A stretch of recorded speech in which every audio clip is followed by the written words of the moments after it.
Assalamu alaikum. I am Shiza, teaching in SLS Montessori and High School. Today we are going to start a story from the ORC Oxford Reading Circle of Grade 7. The story is on page 49, A Drive in the Motor Car. This story is taken from the book Boy, written by Roald Dahl. It's an autobiographical story about the author himself. An autobiography is a story about the life of the writer. It is based on facts but written in a story-like fashion. The writer is the central character and talks about their own life, childhood, family, school, friends, work, illness, and so on. Dahl concentrated on books for adults, but then he started writing for children and became the most successful writer of children's stories in the world. It is a funny story which ends in a tragic road accident. The narrator buys a new motor car in the year 1925, and his 21-year-old sister decides to drive the car after just 2 driving lessons. A total of 7 people board the motor car and it flies on the road. What happens next? We'll see that after reading it. Before reading the story, you must ponder on these 2 questions. How do accidents occur? Is it always a driver's fault? And have you ever been in an accident or seen one? Describe what happened. Now I'm going to start reading the first passage. The weather was exceptionally mild that Christmas holiday, and one morning our whole family got ready to go for our first drive in the first motor car we had ever owned. This new motor car was an enormous long black French automobile called a Didion Button, which had a canvas roof which folded back. The driver was to be that 12 years older than me, half-sister, now aged 21. In this passage, there is a description of the weather, French automobile, and about the driver and her age. The weather was exceptionally mild. Exceptionally means extraordinarily or unusual, and mild means neither extremely hot nor extremely cold. So it was a moderate temperature, and the time was Christmas holiday. One morning, the whole family got their first drive in the first motor car they've ever bought. After this, there is an illustration of the French automobile called Didion Button. It's a kind of, you can say, a model of a motor car, and its canvas roof or hood was folded back because of warm weather. The driver was to be that 12 years older than me, half-sister, now aged 21. So here the narrator is contrasting the driver's age with his own age. The driver is his half-sister. Half-sister or half-sibling means if someone remarries and has children from a previous marriage, the children from the previous marriage would be a half-sibling, and they refer to each other as half-brother or half-sister. As in the story, you will see that. Now, his sister's age is written in the bracket, that is 21. And if she is 12 years older than the boy's age would be 9 years old. So 9 plus 12 is equals to 21. So 21 is the age of her half-sister who is driving the motor car. The next passage. She had received 2 full half-hour lessons in driving from the man who delivered the car, and in that enlightened year of 1925, this was considered quite sufficient. Nobody had to take a driving test. You were your own judge of competence, and as soon as you felt you were ready to go, off you jolly well went. As we all climbed into the car, our excitement was so intense we could hardly bear it. "How fast will it go?" we cried out. "Will it do 50 miles an hour?" "It'll do 60, the ancient sister answered. Her tone was so confident it should have scared us to death, but it didn't. "Oh, let's make it do 60, we shouted. "Will you promise to take up us to 60? "We shall probably go faster than that," the sister announced, pulling on her driving gloves and tying a scarf over her head in approved driving fashion of the period. Now, in this passage and in the dialogue, we've gathered that she'd got only 2 hours lessons from the car seller. That was enough in that time period.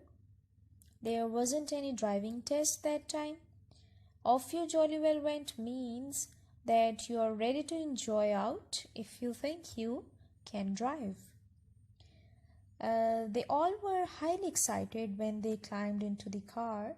Their excitement level was too much to bear. They all were cried with joy and asking how fast you can drive. "Can you drive 50 miles an hour?"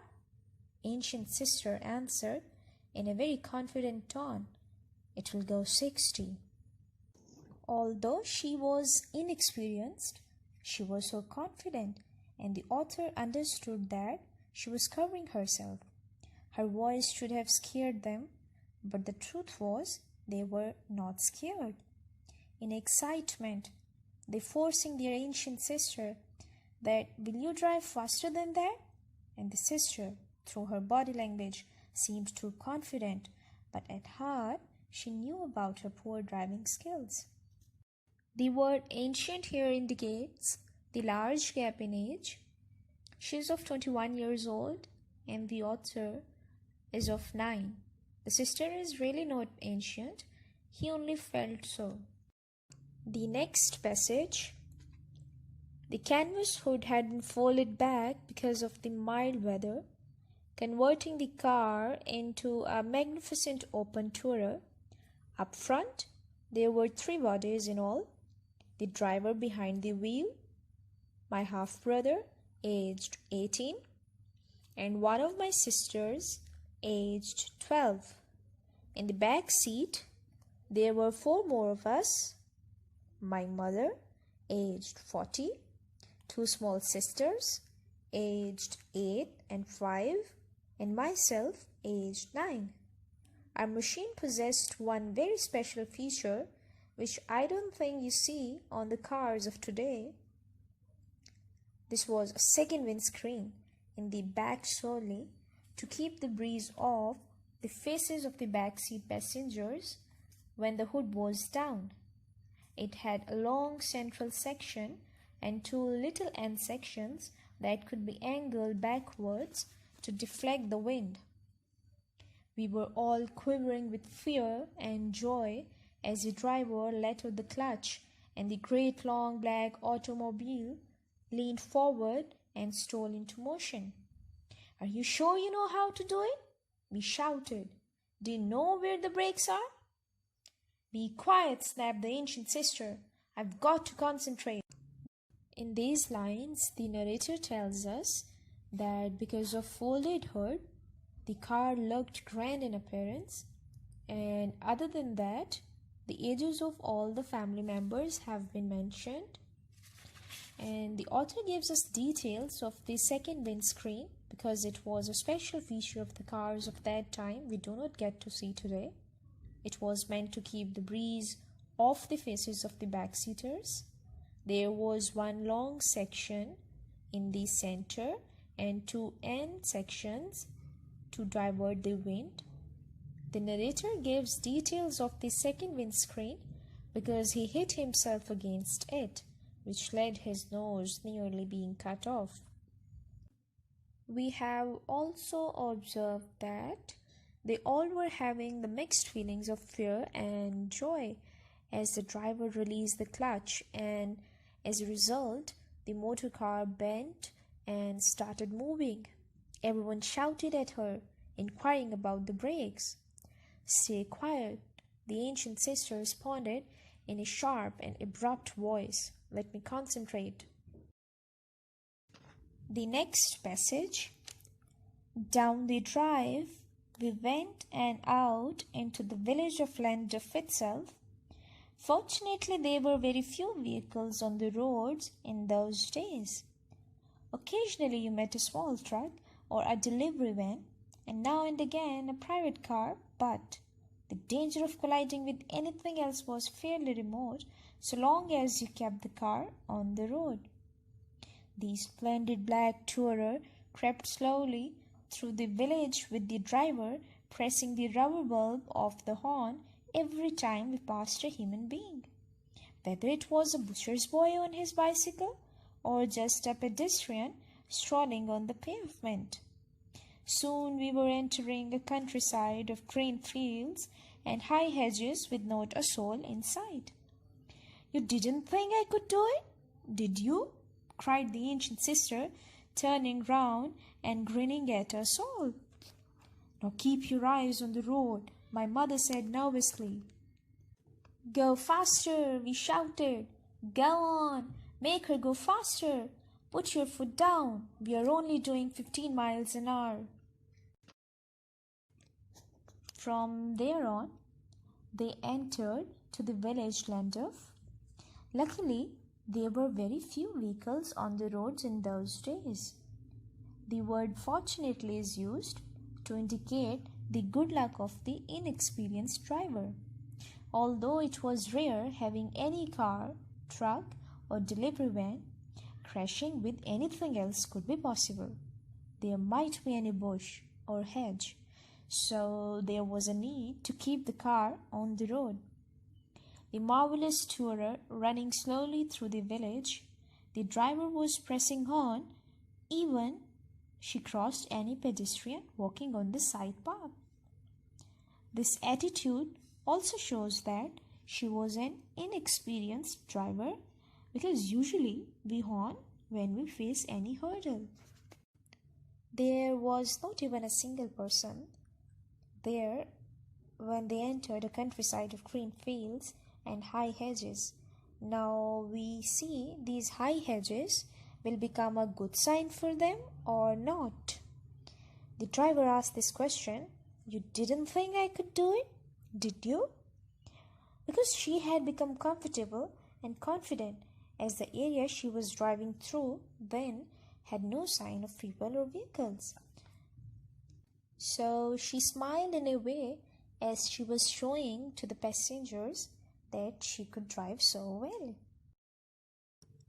The next passage. Spurred on by our shouts and taunts, the ancient sister began to increase the speed. The engine roared and the body vibrated. The driver was clutching the steering wheel as though it was the hair of a drowning man, and we all watched the speedometer needle creeping up to 20, then 25, then 30. We were probably doing about 35 miles an hour when we came suddenly to a sharpish bend in the road. The ancient sister, never having been faced such a situation like this before, shouted, "Help!" and slammed on the brakes and swung the wheel wildly round. The rear wheels locked and went into a fierce sideways skid, and then, with a marvelous crunch of mudguards and metal, we went crashing into the hedge.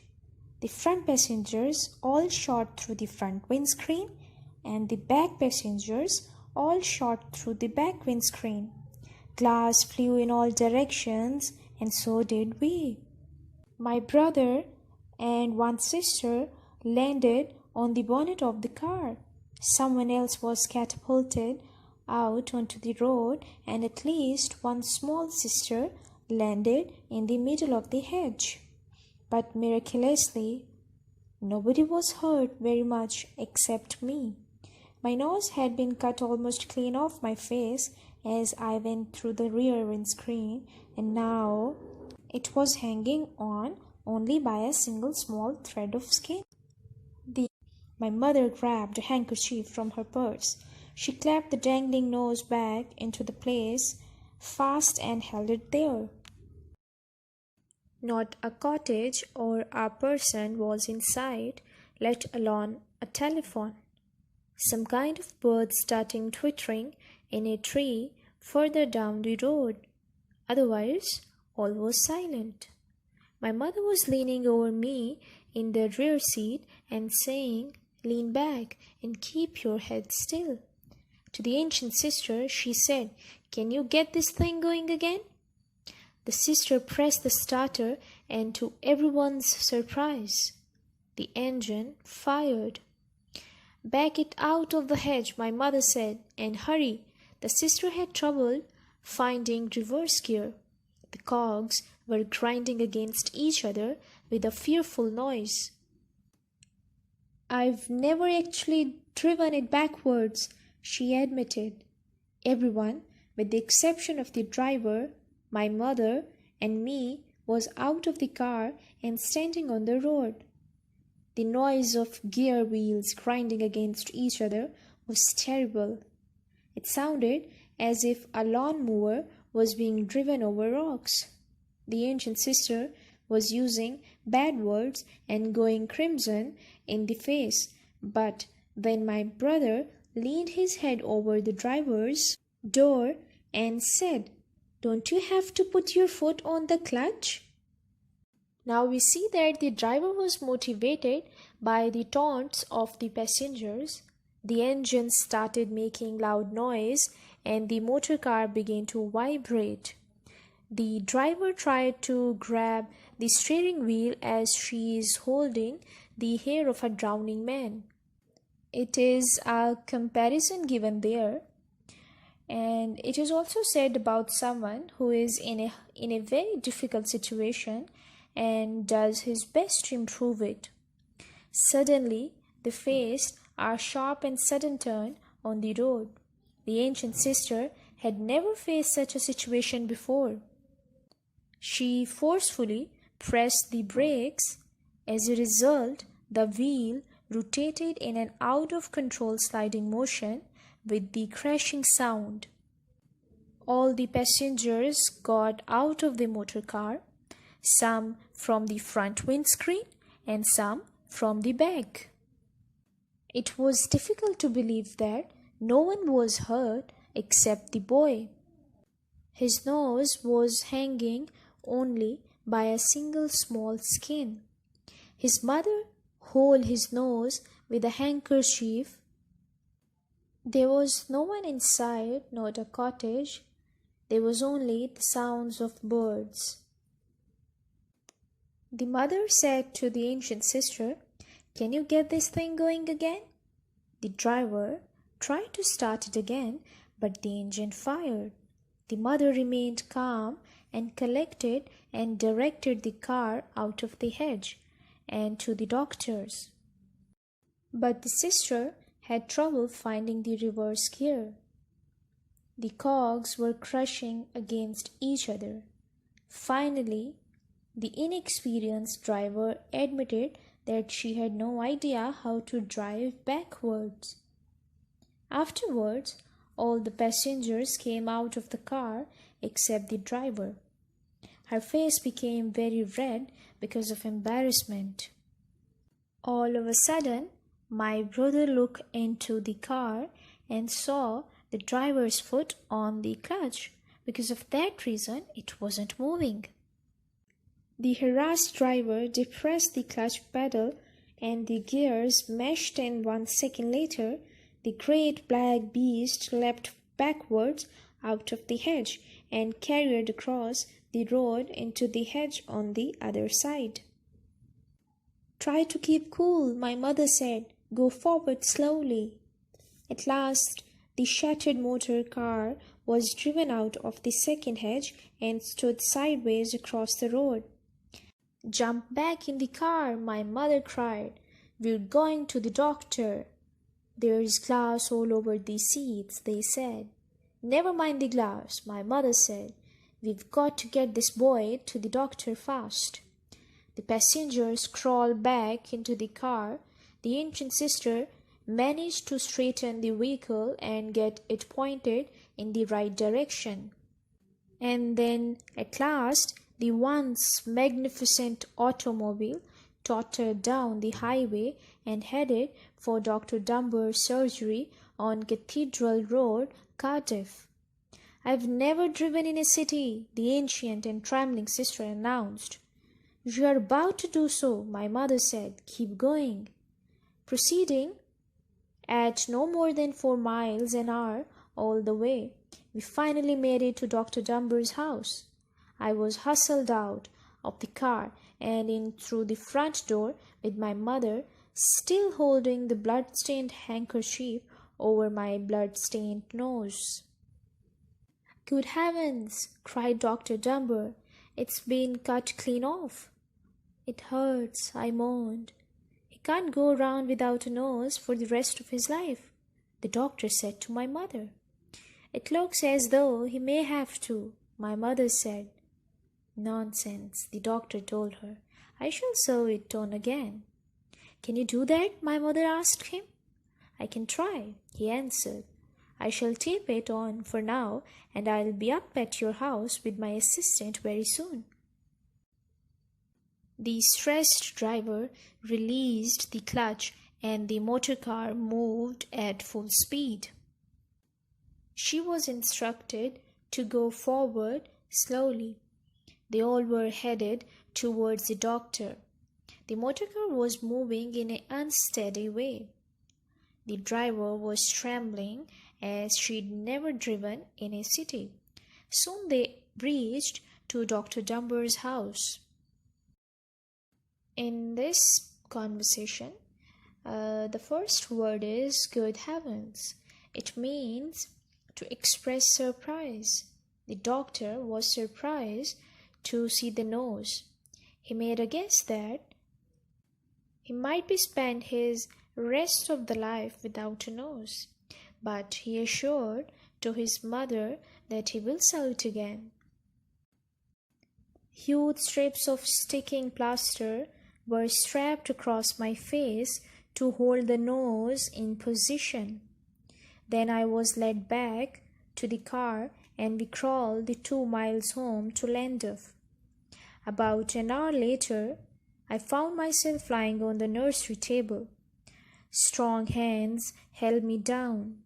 A mask stuffed with cotton wool was clamped over my face. I saw a hand above me holding a bottle. White liquid was being poured onto the cotton wool inside the mask. I smelled the sickly stench of chloroform and ether, and a voice was saying, "Breathe deeply, take some nice deep breaths." I fought fiercely to get off the table, but my shoulders were pinned down by the full weight of a large man. The hand that was holding the bottle above my face kept tilting it farther forward, and the white liquid dripped and dripped onto the cotton wool. Blood-red circles began to appear before my eyes, and the circles started to spin round until they made a scarlet whirlpool with a deep black hole in the center. Miles away in the distance, a voice was saying, "That's a good boy. We're nearly there now. Just close your eyes and go to sleep."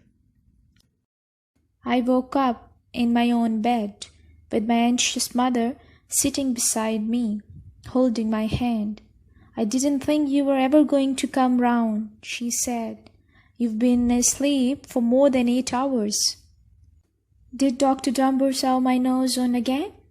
I asked her. "Yes," she said. "Will it stay on?" "He says it will." "How do you feel, my darling?" "Sick," I said. After I had vomited into a small basin, I felt a little better. "Look under your pillow," my mother said, smiling.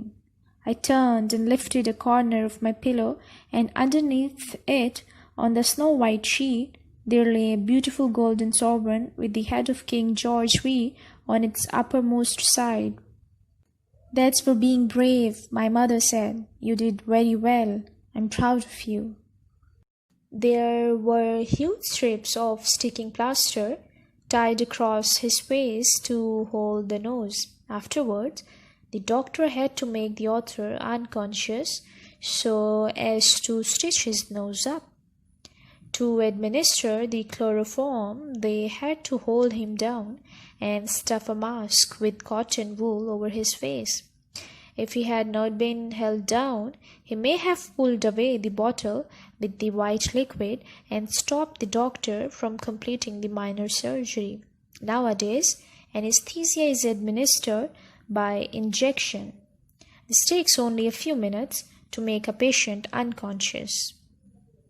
After this, there is given a minor detail of the boy. Before getting unconscious, the boy was feeling the blood-red circles in front of his eyes like a scarlet whirlpool, means a dark red liquid whirling or going round and round. The mother was saying, "Go to sleep, you are my good boy." After this all, I woke up in my own bed. The mother was sitting beside me, holding my hand, and said, "I didn't think you were ever going to regain consciousness, as you'd been asleep for more than 8 hours. He asked from his mother, "Did Dr. Dumber sew my nose on again?" Because when doctor saw him saying "Good heavens," he tied the plaster across his head. Because of going into the unconscious state, he was not aware of his surgery. Because of being brave, his mother gifted a golden sovereign to make him feel happy. This was all about the story. I hope you enjoyed it and have also gathered what we can learn from it. The moral lesson of the story is, we should drive only after proper training and practice. We should drive at a reasonable speed and without being distracted by passengers. Also, passengers should be quiet and should avoid creating a fuss. After this, you need to make a summary of the whole story. For making a summary, first write the beginning of a story, in which author sets the stage for events to come. After the beginning, shift the focus to the inciting incident and the rising action within the story. Then discuss the climax and tie it up. Don't forget to add transitions or connectors to bind the sentences in a sequence. For example, first, then, next, and finally. Dear students, I've explained the whole story, moral lesson, and the rules for making summary. Now, in these slides, the difficult meanings are there. These all meanings are almost 20. And after this, question answers are given. It's the first exercise and it's on page number 57. Total questions are 9. Exercise B is about reference to context, you can see. And exercise D, part 2, is about the corrections of the sentences. That's all from me. I hope you enjoyed this video and will learn and practice this all. Thank you for watching. Take care and goodbye.